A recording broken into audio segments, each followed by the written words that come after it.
Former Mets pitcher Tom Seaver has announced that he has dementia and will retire from public life, and he was one of the greatest pitchers that the New York Mets had. And he pitched 12 of his 20 years with the Mets. Hall of Fame pitcher, um, and star of the Miracle Mets 1969 World Series championship team, has been diagnosed with dementia at 74. His family made the announcement Thursday through the Hall of Fame and said Seaver has retired from public life.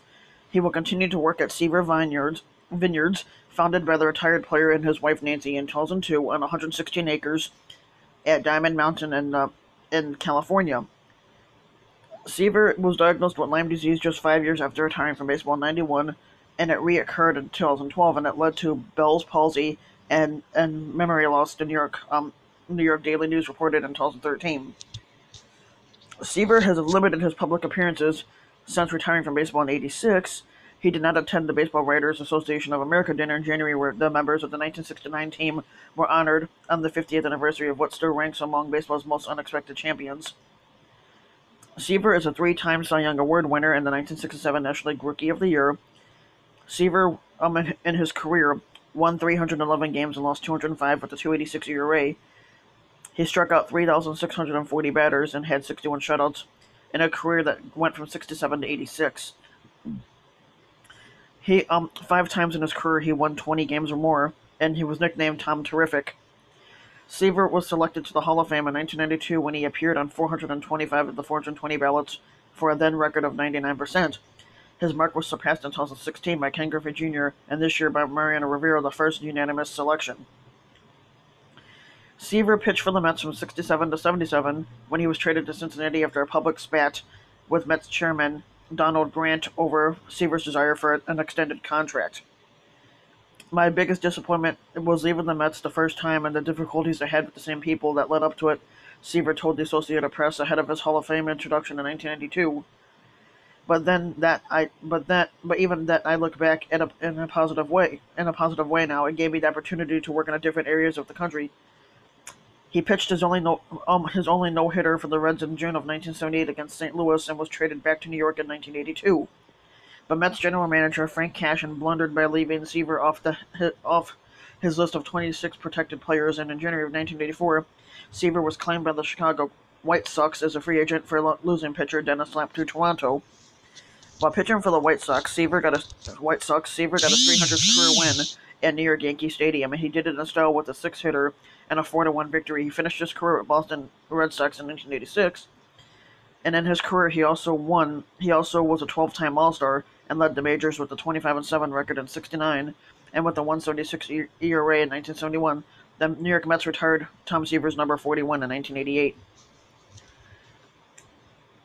From a team standpoint, winning the 1969 World Championship is something I remember most, Seaver said in 1992.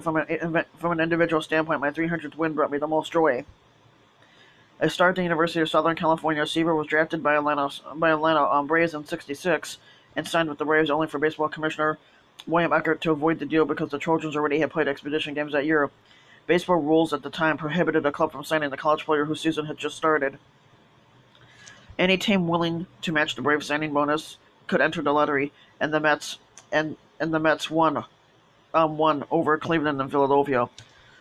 Among baseball's worst teams from their expansion season in 1962, the Mets lost more than 100 games in 5 of their first 6 seasons and had never won more than 73 in their first 7 years. With the cherished Brooklyn Dodgers star Gil Hodges as their manager, a young core of pitchers led by Seaver, Jerry Koosman, Gary Gentry, and a still wild Nolan Ryan, and an offense that included Cleon Jones and Tommy Agee, the Mets overtook the Chicago Cubs to win the National League East with a 162 record. They swept Atlanta in the first National League Championship Series to reach the World Series against highly favored Baltimore Orioles, which had gone on to win 109 games and lost 53.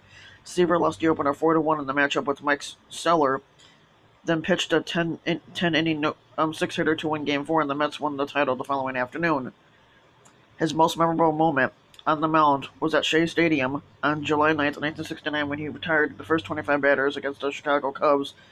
Pinch hitter Jimmy Qualls had a one-out single had a one-out single to left center in the ninth before Seaver retired Willie Smith on a foul out and Don Kessinger on a flyout. I had every hitter doing what I wanted, Seaver recalled in 1992. Afterward, my wife was in tears, and I remember her saying to her, "Hey, I pitched a one-hit shutout with 10 strikeouts. What more could I ask for?" Yeah, but he was one of the greatest pitchers to basically pitch that game.